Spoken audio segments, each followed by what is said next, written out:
Okay, thank you for that. What I have seen over the years of practicing is that the Black community and chronic disease, we are getting it younger, we are dying younger, and our quality of life is diminishing. Black wellness barriers takes a look at the historical factors, the systematic inequities, as well as the lived experience of chronic stress and how that influences our health outcomes across generations. So right now, I'm talking to the mothers in the room, the grandmothers, the great-grandmothers, the aunties, the great aunties, because I call out those labels, those roles, because with those roles comes responsibility.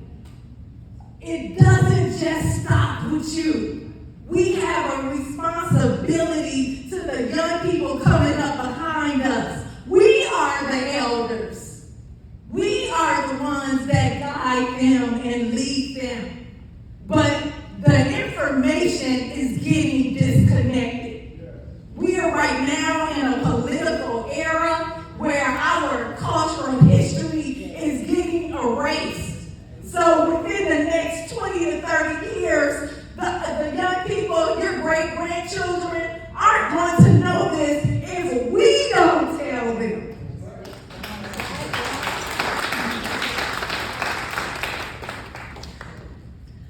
I wrote Black Wellness Barriers because I have a responsibility as a physician to make sure that our history and our culture does not get lost, does not get watered down. For so long, we have been made to blame. We have been made to be completely responsible for these escalating statistics that we see. But we are a resilient people. And that is proof just by being here today. All that our ancestors went through. No one wants to anymore, oh, the slavery was too painful. Let's not talk about that. Let's not dwell on that. We are not victims. We moved on. We've gotten better. But we don't understand the strength of our ancestors and the resilience of our ancestors if we don't honor their pain. Yeah.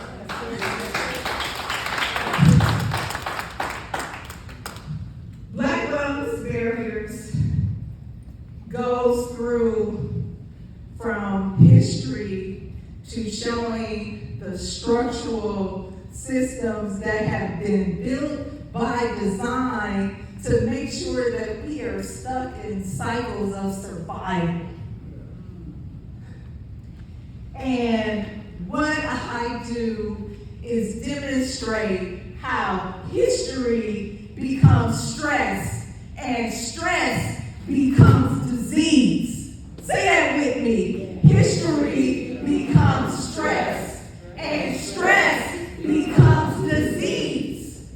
And that is what we are seeing. We are seeing more fast food restaurants being put up in our neighborhoods instead of grocery stores that we can get fresh produce from that's going to sustain and nourish our bodies. But instead, we get what becomes destructive to our bodies.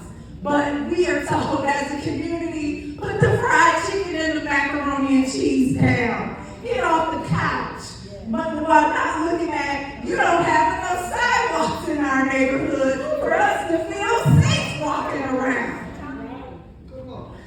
These are structural inequities. But you drive 10 or 15 miles on the other side of town. Take a look at those neighborhoods and what have access to. And if you pay close enough attention, that's not over on our side of town. We got to drive all the way out of our neighborhoods. So it's not convenient. It's not accessible.